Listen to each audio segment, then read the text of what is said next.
मोसंबी आणि संत्रा बाग आतापर्यंत तानावर होती आणि बऱ्याचशा शेतकऱ्यांनी पाणी झाडांना दिलेलं आहे आणि तुम्हाला जर काही बागेमधून थोडेफार फुलं जर दिसत असतील, म्हणजे एक अर्ध्या झाडाला एक एक दोन दोन फुलं जर दिसत असेल डोळा फुगून झाल्यानंतर, तर त्या झाडांना पाण्याची कमी पडू देऊ नका.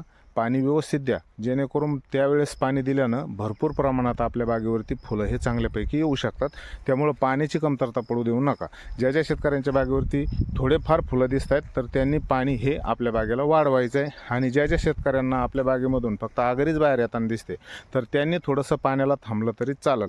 म्हणजे थोडंसं दमादमाने काम करायचं आहे, फवारणी व्यवस्थित घ्यायची आणि त्याच्यानंतर आपल्या बागेमधून जास्तीत जास्त फुलं निघण्यासाठी प्रयत्न करायचा आहे. परंतु ज्या शेतकऱ्यांना पाणी दिल्यानंतर बागेमधून ज्या ठिकाणी पानगळ झालेली आहे त्या ठिकाणी लगेच फ्लावरिंग दिसते, तर त्या शेतकऱ्यांनी 100% आपल्या बागेचं पाणी हे वाढवणं गरजेचं आहे.